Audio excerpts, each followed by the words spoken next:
जो आतंकवादी जब 20 मिनट तक गोलीबारी करते रहा और कोई सुरक्षा कर्मी नहीं था, कहीं से नहीं कहीं बहुत साजिश रची गई है। बिहार के चुनाव के मद्देनजर जो मुद्दा से ध्यान भटकाने के लिए एक बड़ी साजिश रची गई है। इसे राष्ट्रीय जनता दल महागठबंधन कड़ा विरोध करता है। कौन से मुद्दे से ध्यान भटकाने? अरे बेरोजगारी, महंगाई, भ्रष्टाचार, इन मुद्दों से ध्यान भटकाने के लिए बिहार के चुनावी जिस तरह पुलवामा लोकसभा चुनाव से पहले कराया गया था, उसी तरह 20 मिनट तक गोली चलते रहा, एक भी सुरक्षा कर्मी हुआ उपस्थित नहीं था। क्या कारण है? देश में जो आतंकवादी लोग हैं, चाहे वो कश्मीर में हो, चाहे देश में हो, चाहे पाकिस्तान में हो, वो हिंदू हो चाहे मुसलमान में, जो भी आतंकवादी है, जो निर्दोष को मारा है, उसे केंद्र सरकार उसको सबक सिखावे। हम लोग पूरा हिंदुस्तानी उनके साथ हैं, इसलिए कि आतंकवादी देश के लिए खतरा है। मेरा 28 भारतीय मारा गया है, उसका बहुत दुख है, बहुत तकलीफ है, बहुत शोक मना रहे हैं हम लोग, और ये पूरा भारत अभी उनके साथ है। और मैं केंद्र सरकार से भी मैं कहता हूं कि आपको जो अच्छा कार्रवाई करना चाहते हैं आप पाकिस्तान के साथ, आतंकवादी के साथ कीजिए, पूरा महागठबंधन आपके साथ है। मेरा आतंकी से लड़ाई है, आतंक मुक्त भारत होना चाहिए और सबकी निगाह मोदी जी पे अटकी हुई है। मोदी जी की तरफ इशारा है, हर पार्टी के लोग, चाहे छोटे पार्टी हो बड़े पार्टी हो, सब लोग मोदी जी की तरफ देख रहे हैं। मोदी जी के इशारा का, मोदी जी के फैसला का, मोदी जी अगला कौन सा फैसला लेते हैं उस पर सबकी निगाह टिकी हुई है। हमको इंसाफ चाहिए। मेरे भाई, मेरे बहन, मेरे बच्चे जिस तरह से जिनका हत्या हुआ है, जिनका शहादत जो दिए हैं, उनका जवाब चाहिए। कब वो परमाणु बम यूज़ किया जाएगा जो डॉक्टर APJ अब्दुल कलाम ने बनाया था? कब वो राफेल यूज़ किया जाएगा जो मोदी जी ने खरीदा है? आज वो राफेल खरीदने की और परमाणु बम यूज़ करने की आज बारी आ गई है। आतंक मुक्त भारत चाहिए हमें।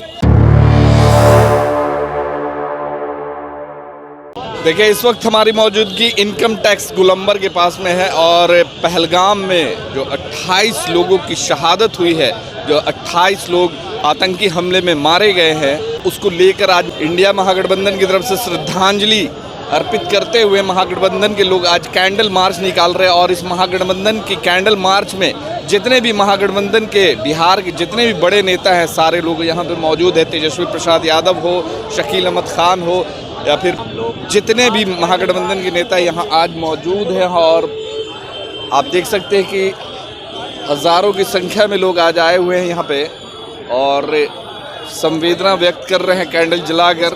कहाँ से आए हैं आप? हम लोग राष्ट्रीय जनता दल पटना साहिब विधानसभा से आए हैं। हाँ, तो क्या आज मकसद क्या है कैंडल? मकसद क्या है? जो जम्मू एंड कश्मीर में पहलगाम में जो आतंकवादियों ने हमला किया है, उसके खिलाफ महागठबंधन, इंडिया महागठबंधन आज कैंडल मार्च निकाल रहा है।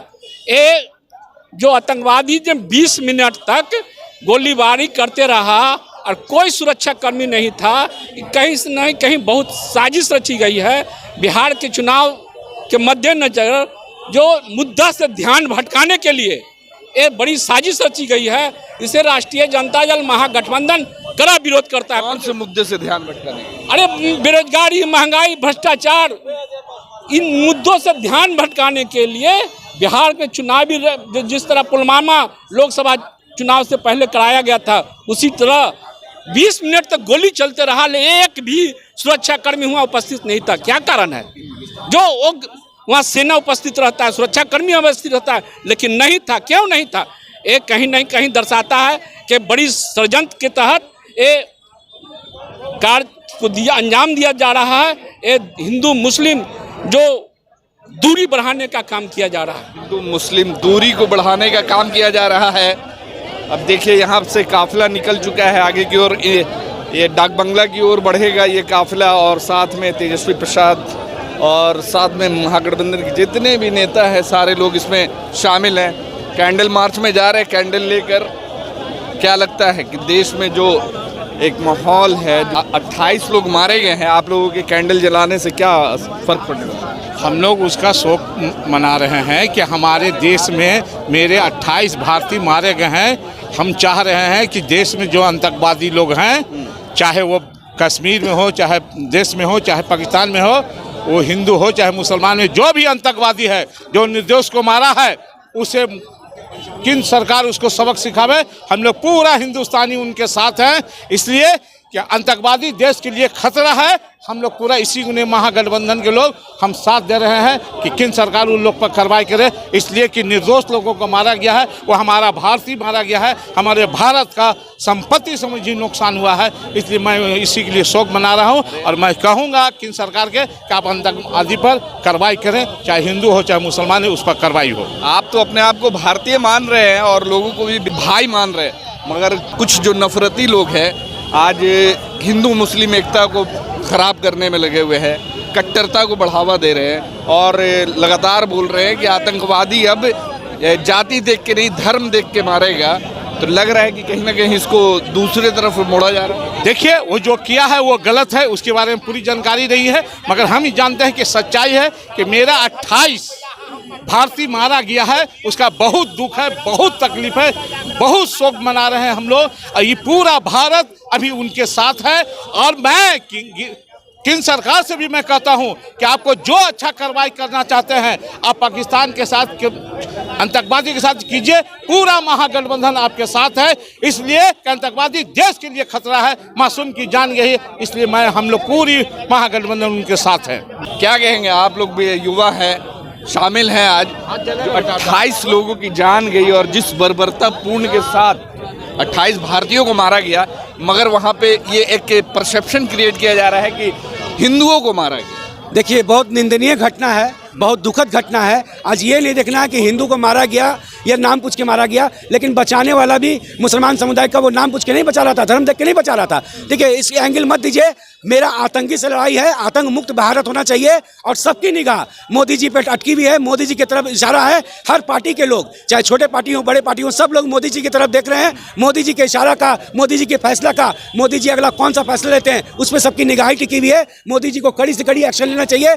हम हिंदुस्तान के 140 करोड़ की जनता उनके साथ है। मोदी जी ने तो कमर तोड़ दिया 370 हटाकर, नोटबंदी करके, उसके बाद फिर भी अगर 370 हटा के अगर कमर तोड़ दिया, आतंक मुक्त कर दिया भारत, तो ये मेरे देश में इससे पहले पुलवामा कांड में 42 जवान कैसे शहीद हो गए, इसके बाद 28 जवान हमारे शहीद हुए हैं, इसका जिम्मेदार कौन है? हमको जवाब दीजिए। आज के डेट में कोई राजनीति बात नहीं, कोई राजनीति माहौल नहीं, हमको इंसाफ चाहिए। मेरे भाई, मेरे बहन, मेरे बच्चे जिस तरह से जिनका हत्या हुआ है, जिनका शहादत जो दिए हैं, उनका जवाब चाहिए। कब वो परमाणु बम यूज़ किया जाएगा जो डॉक्टर APJ अब्दुल कलाम ने बनाया था? कब वो राफेल यूज़ किया जाएगा जो मोदी जी ने खरीदा है? आज वो राफेल खरीदने की और परमाणु बम यूज़ करने की आज बारी आ गई है। आतंक मुक्त भारत चाहिए हमें, आतंक मुक्त भारत चाहिए हमें, आतंक मुक्त भारत चाहिए। और लगातार जो है देश भर में विरोध हो रहा है, जिसको लेकर जो पहलगाम में जो हमले हुए हैं और जिसमें 28 निर्दोष लोगों की मृत्यु हुई है, जिसको लेकर जो पूरे भारत के पक्ष हो या विपक्ष हो, सारे एक मंच पे आके इससे आतंकी हमले का विरोध कर रहे हैं। और लगातार यहाँ के सिस्टम, खासकर केंद्र सरकार की जो नीतियों पे भी कुछ सवाल उठाए जा रहे हैं। किस तरीके की सुरक्षा थी, इतने बड़े जब चूक होने की संभावना थी तो किस तरीके की ये सुरक्षा में चूक हुई है और किस तरीके से इनका जो पूरा सिस्टम है, खासकर जो इंटेलिजेंस से या फिर जितने भी डिफेंस सिस्टम जो वहाँ पे कार्यरत थे और लगातार जो है काम कर रहे थे, तो इसको लेकर भी एक सवाल है, जिसको लेकर आज देश भर में एक आक्रोश देखा जा रहा है। खासकर इससे जो पहलगाम में जो हमले हुए और जो 28 लोगों की मृत्यु हुई, कई लोग घायल हुए हैं, जिसको लेकर एक बड़ा सदमा लगा है भारत को। हालांकि कार्रवाई हुई है पाकिस्तान के खिलाफ, आतंकियों का अभी तक पता नहीं है, मगर अब देखना होगा कि क्या कुछ हो पाता है। क्या आतंकियों को भी उसी तरीके से मौत के घाट उतारा जाता है या फिर क्या होता है, ये आने वाले वक्त में देखा जाएगा। धन्यवाद।